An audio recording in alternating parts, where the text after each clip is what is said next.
There's a new buzz about a Palestinian children's television show that's been embroiled in political controversy. Now, you may remember the Al-Aqsa TV station stirred debate with a Mickey Mouse-style character, Farfour, who condoned armed resistance against Israeli occupation. But Farfour has been killed off on the show and replaced by a bee, who's now... Children's television has always been made to teach. From simple lessons about kindness, friendship, sharing, to educational programs meant to shape the way children see the world around them. But on April 13th, 2007, a new children's program aired in the Gaza Strip.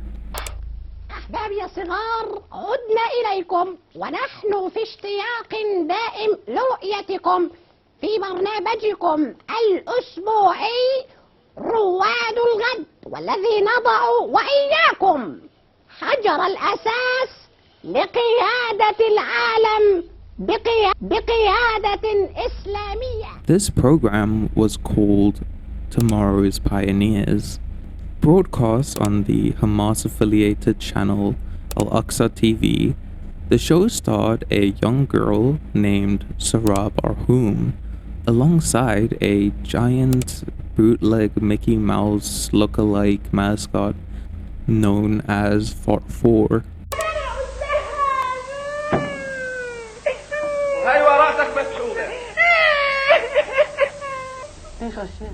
At first glance, it really did look like any low-budget children's show that you would expect. But almost immediately, something was very off about this show. Conversations about war, religion, nationalism, and even martyrdom were woven directly into the show's lessons for children. بإذن الله تعالى سنعمر بالإسلام الخير والحب والعدل، واسألوا التاريخ واسألوا اليهود هل عاشوا بفترة من الفترات خير مما عاشوه في الإسلام، واسألوا النصارى كيف أمنوا في كنائسهم وفي صوم. Political messaging sat alongside cartoon mascots and cheerful music is a very strange tone for any show, let alone one directed towards children. The show and clips of it quickly made its way online, and the internet being the internet, people made memes and jokes about it. I mean, it is hard to not laugh at this bootleg Mickey Mouse yelling about his hatred for the Jews.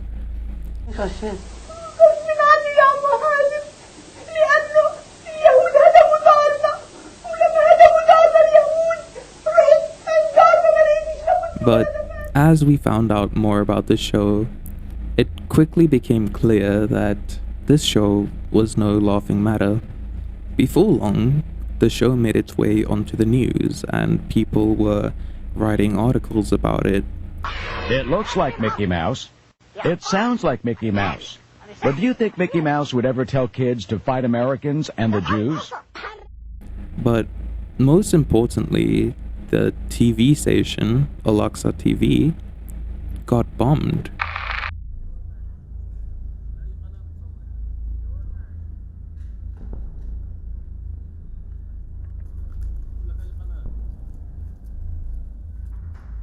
صار زلزال هاي زي ما انت شايف لا في دكان ولا في صيدلية ولا في مكتب ولا في حي. Not only were they bombed, but they were bombed multiple times. And each time they were bombed, there was something linking it directly to the show Tomorrow's Pioneers. Now, due to all the circumstances surrounding this show, a lot of it is considered to be lost media. I have, however, done my utmost to find all the episodes I possibly can, but unfortunately some of them are lost to time.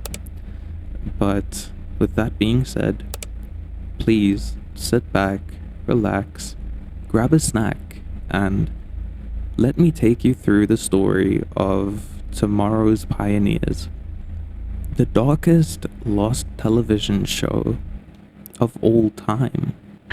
هذا شعب الصامد هو إيران لهذا رفعني أوف أوف جاوبها لك لكن كوف إحنا اللي The first episode of Tomorrow's Pioneers was titled Farfour is Caught Speaking English. And strangely enough, this episode aired on Friday the 13th. Jokes aside though, the episode begins with Farfour, Sarah, and Uncle Hazim discussing which language is the best. قلنا أكثر من مرة بأن أستاذية العالم تتطلب التالي: أولاً أن نكون سعداء بلغتنا العربية التي سادت في يوم من الأيام هذا العالم. طبعاً. Now, Uncle Hazim is someone I hadn't mentioned before. That's because he wasn't just another character. He is actually the owner of Al-Aqsa TV himself, making his presence feel far more intentional in hindsight. But anyway, during the conversation, the three of them, without even thinking about it, all agree that Arabic is the best language. However, Farfour then suggests that the second greatest language might be English. ثانياً ولا بلاش؟ فرفور إني سمعتك تقول arguing that it's a language understood by most of the world. He then proceeds to say a few words in English. باللغة الإنجليزية بلغوك؟ نعم. How are you يا سراء? I hope to be good time. Almost immediately, Sarah reacts with confusion, telling Farfour that he is speaking strangely. مالك يا فرفور؟ انت ليش هيك بتحكي؟ مش احنا اتفقنا ان نحكي باللغة العربية الفصحى؟ Farfour suddenly becomes very nervous. He's stumbling over his words as he tries to explain himself. لكنها هذه اللغة، نعم، هذه اللغة يا سراء لغة العالم المتقدم، لغة العالم اللي بيفهم، اللي بيخترع، مش هيك؟ He insists that English is important because it's the language the world understands and the language that invents things. But both Sarah and Uncle Hazim quickly push back against him. They explain that the Muslim civilization formed the foundation of modern society and argue that without them, the world would never have reached where it is today. لا يا فرفور، انت غلطان عشان انت بتعرفش ان المسلمين هم اساس الحضارة، وايضا لولاهم لما وصلش العالم للي هو فيه. And while this exchange already carried obvious political and ideological messaging, what's genuinely surprising looking back is just how tame this first episode actually feels compared to what the show would later become. At the time, Al-Aqsa TV had already had a reputation for political propaganda, so the channel owner appearing as a direct participant in a child's program immediately raised eyebrows. I mean, we're talking about a channel that had been ripping off Disney characters and using them to spread political propaganda for a very long time at this point. A cartoon created by and aired on Hamas-run Al-Aqsa TV depicts defeated Fatah followers in Gaza as rats, squashed by the claws of the mighty Hamas lion, who looks like the famous Walt Disney Lion King character. Fatah members are shown as greedy and brutal rodents who kill the innocent, burn homes, and attack mosques and universities. It shows them being supplied by Israel and the United States with weapons and money, adding to their negative depiction. So the channel owner himself making an appearance in a show, it almost felt like this show was going to be the poster child for Al-Aqsa TV. But then immediately following is, compared to all the other shows, actually very tame. So this was pretty confusing to people at the time. But like I said, this was only the first episode, and it was only the beginning of many, many controversies that were to come.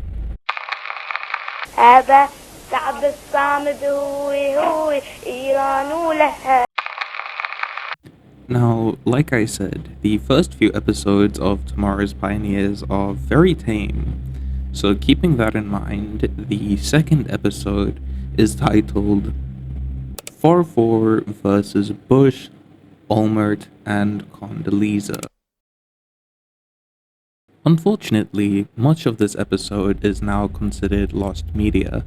Full recordings have either disappeared or were never properly archived. But several clips from the broadcast have survived, and even those fragments reveal a lot about how the show operated, and why Al-Aqsa seemed to view it as the network's poster child.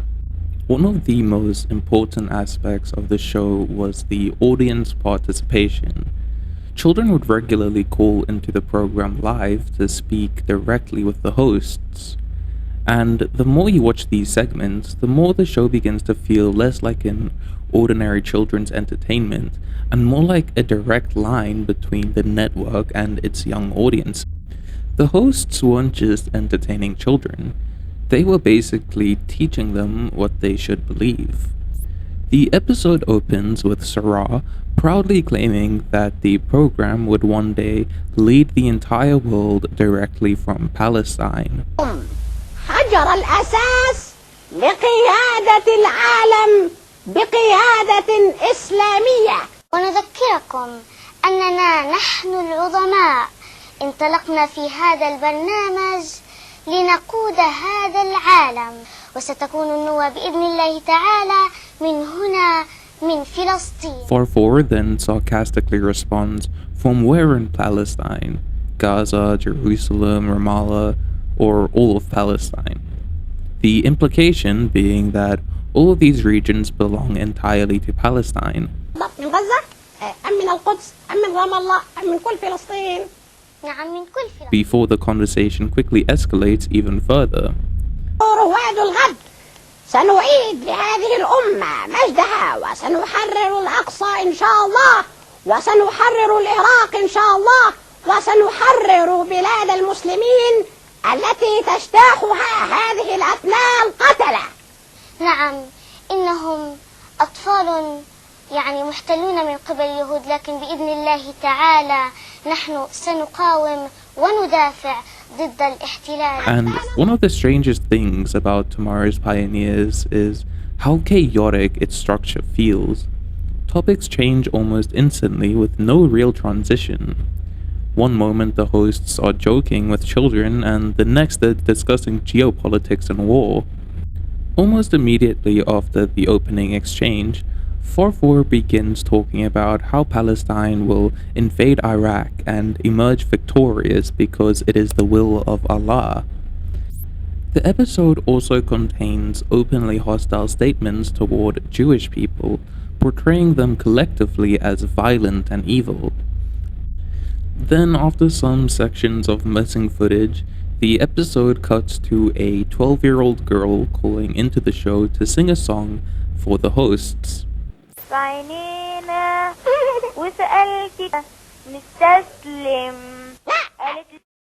However, the tone of the entire episode completely changes when she mentions the word surrender. Sarah stops her and asks if she understands why the song is bad. إسراء هذه الأنشودة مش كويسة، ليش؟ عشانها فيها استسلام. يا إسراء احنا بدناش نستسلم واحنا بدنا نقاوم العدو. The child answers correctly. Now, this leads Farfour to immediately launch into a speech about resisting the enemy. الله إن شاء الله هذه الأرض لأطفالها ورجالها ونسائها وشيوخها سننتصر يا بوش وسننتصر يا شرمات خلاص السلامة سننتصر يا موفاز راح سننتصر يا أولمرت سننتصر يا كوندليزا. He begins naming political figures, While talking about defeating them, the message being pushed becomes more and more clear. To the hosts, surrendering wasn't simply a weakness, it was something that shouldn't even be spoken about. The word surrender shouldn't even be a part of these children's vocabulary. And then after that whole rant, I want to call it, there is a gap in the surviving footage. And then the episode cuts to another child singing for the show.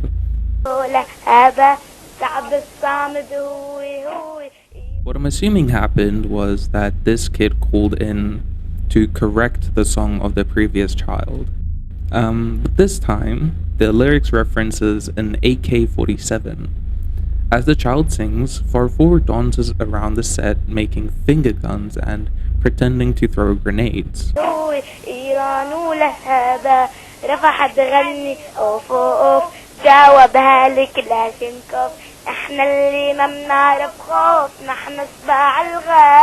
And this was only the second episode. By this point, the tone of Tomorrow's Pioneers had already been established. What initially looked like a bizarre low-budget children's show was rapidly becoming something much more unsettling. Now, I should mention that there's some confusion surrounding the infamous AK-47 clip. A lot of people online claim that it comes from episode 3, often referred to as Farfour and the AK-47, but after digging through the surviving footage and archives myself, I actually believe that the clip comes from a later segment of the second episode. That said, because the full episode is largely lost, it's difficult to verify with complete certainty, and since most people treat the surviving AK-47 segment as its own separate episode, I'll be doing the same moving forward. So with that in mind, we'll now move on to episode 4, as the AK-47 clip is widely believed to be the only surviving footage connected to episode 3.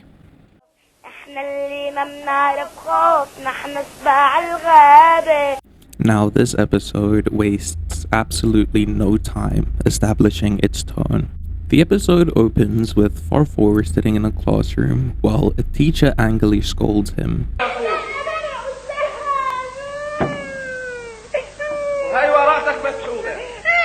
He takes away his test paper, heavily implying that he failed the exam for cheating. The scene then cuts back to the show's usual set, where Uncle Hazim asks Farfour why he cheated in the first place. But instead of taking responsibility, Farfour claims it wasn't his fault. According to him, the Jews had destroyed his home, causing him to lose all of his notes and study material.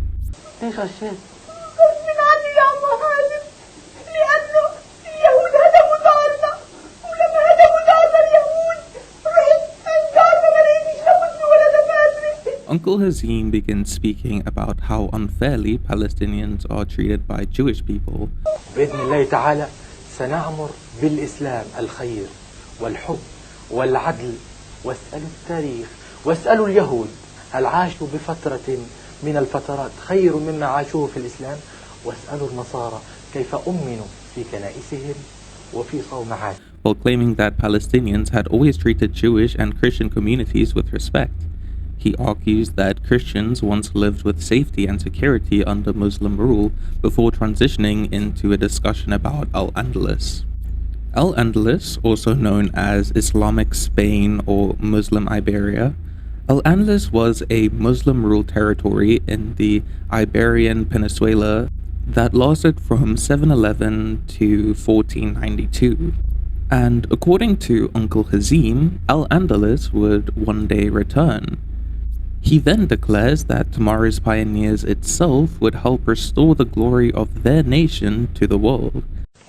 كنا يوما أتذكرون الأندلس بهذا الأندلس الحبيبة ستعود يوما. ونذكركم أحبابنا الأطفال يا من سكنتم في قلوبنا أن مجد أمتنا وحضارتها. And once again, what makes these moments so surreal isn't just the political messaging itself. It's the fact that all of this is happening in the middle of what is supposedly a children's television program. Now, this is where things change for Al-Aqsa TV itself. As they became more and more outrageous, people would start speaking out against them, even the supporters of Palestine condemning the show. It was clear to everyone that this show was taking it too far.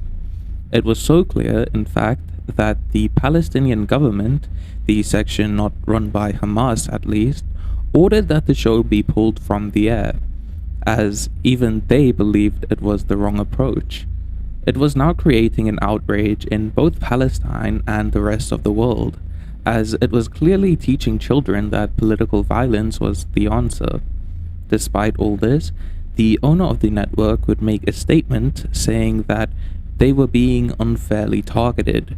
He also promised that the show would continue every Friday until their land was returned. We are here to defend the Palestinian cause and remind the Palestinian people, especially those in the diaspora, about their principles, as well as to expose the Israeli occupation and its criminal practices. Despite this, rival group Fatah would begin an armed clash with Hamas, which led to the Al-Aqsa TV compound being surrounded by Fatah members and eventually being seized entirely. Once they had control of the network, they would use it to play the same pro-Fatah chant over and over again. After a while, Hamas would regain control of their building. Now, after all of this gunfire and bloodshed, the show had one more challenge ahead of them, and this time it would prove to be far more difficult. They would find themselves up against forces that are far more powerful and terrifying than any of their previous foes. Disney. Disney had become aware of the program, and Walt Disney's own daughter publicly condemned the program, saying it was quote-unquote pure evil. Now, the showrunners, likely wanting to avoid any chance of a Disney lawsuit, considering they were illegally using a Disney character, they would proceed to handle this situation in a very creative way. Instead of just changing his design or something, they would find a way to get rid of Farfour for good, leading us to Season 1, Episode 5, Farfour and the Jew.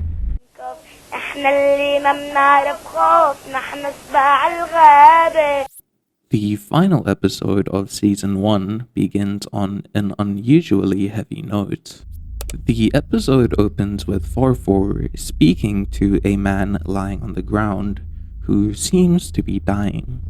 We learn that this man is Farfour's grandfather, who tells him that before he dies, there's something important he needs to pass down to Farfour.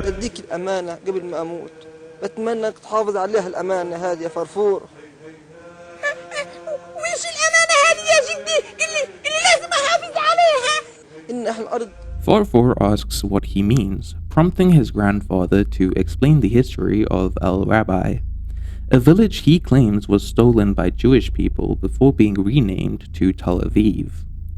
As he tells the story, Jewish people are portrayed as violent thieves who unfairly took land that never belonged to them. هذه الأرض يا سيدي أنا ورثتها من آبائي وأجدادي بتمنى إنك تحافظ عليها. هذه الأرض أرض جميلة كلها مزروعة بالورد بالشجر الزيتون والنخل بتمنى إنك تحافظ عليها يا فرفور. وش اسم هذه الأرض يا جدي؟ هذه الأرض اسمها تل الربيع. أما لقيت يا خسارة اليهود سموها تل أبيب بعد ما احتلوها وأخذوها يا جدي. هذه الأمانة بتمنى إنك تحافظ عليها يا فرفور. وهذا Before dying, the grandfather hands Farfour two things: a key to the land and documents supposedly proving ownership thereof. وهذا المفتاح بيكون معك لما ترجع للبلاد. لما ترجع للبلاد بتفتح فيه يا فرفور. أنا يا فرفور. هذا يا جدي المفتاح. هذا المفتاح. هذا المفتاح. هذه كمان وراق تثبت كمان الأرض إلنا يا فرفور.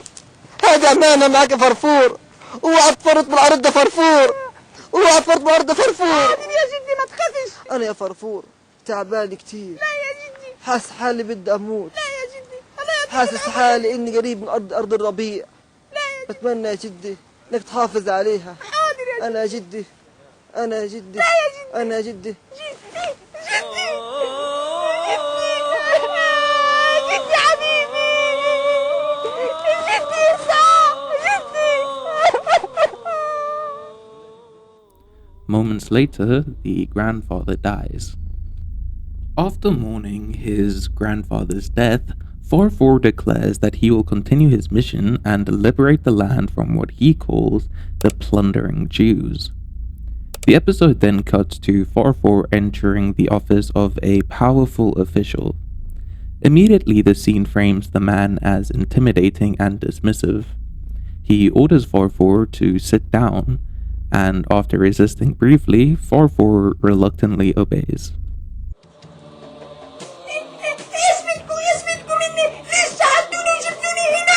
اقعد حبيبي فرفور، اقعد ارتاح. اقعد حبيبي فرفور. طيب هاني متقعد.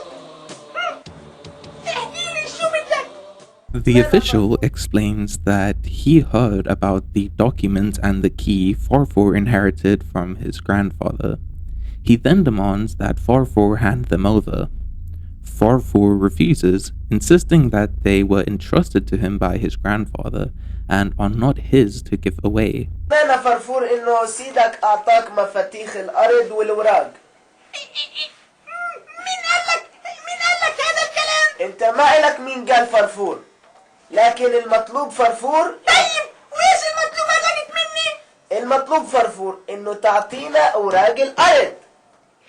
أوراق الأرض اللي جدي اعطاني إياهم أمانة عشان أحافظ عليهم وعشان أحرر فيهم القدس وأحرر لما تتحرر الأراضي أنا وأصدقائي نروح على أرضنا ونقعد فيها. أنت أعطيك إياها أنت.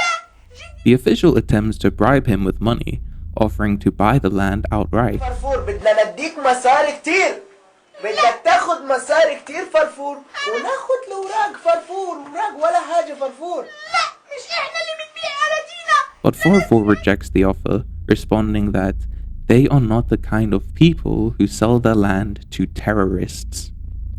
At that point, the scene suddenly becomes shockingly violent for a children's television show. The official begins attacking Farfour while screams can be heard in the background.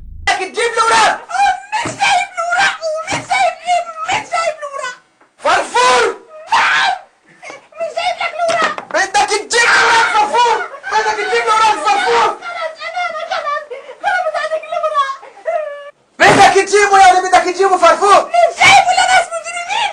لا ناس أندال، لا ناس إرهابية. إحنا أندال، إحنا إرهابية فرفور. خد خد خد خد خد خد خد خد. Then the screen cuts to Sarah. She looks ahead with a strange mixture of sadness and what I can only describe as pride, before she announces that Farfour has died. نعم أحبابنا الأطفال، لقد فقدنا أعز صديق لنا فرفور. لقد استشهد فرفور وهو يدافع عن أرضه. According to the show, he was martyred while defending his land. يدافع عن أرض آبائه وأجداده. استشهد على أيدي المجرمين القتلة، قتلة الأطفال الأبرياء، وقتلة إيمان حجة، قتلة محمد الدرة. Sarah refers to Jewish people as criminals and murderers, blaming them for the deaths of several real-world Palestinian children, including Iman Hiju and Muhammad al-Dara. And what makes the scene so disturbing is the audience it was aimed at: children. Think back to when you were a kid watching television, a moment where a character you genuinely loved died. To children, those moments feel real. Many kids struggle to fully separate fiction from reality, especially at younger ages. Now imagine watching a beloved mascot get beaten to death on a children's show, only to then be told exactly who was responsible for it. And not only that, but being told that the people responsible for it are coming to kill you and your loved ones next. Regardless of someone's political beliefs, the messaging here is harmful. And the craziest part of all of this is that we are only in season 1. The rest of the show gets way crazier. And just by the end of season 1, Tomorrow's Pioneers had fully revealed what it was trying to do. Season 2 of Tomorrow's Pioneers, we are introduced to Nahul, a bumblebee that not only corrupts the minds of children, but also abuses animals on screen.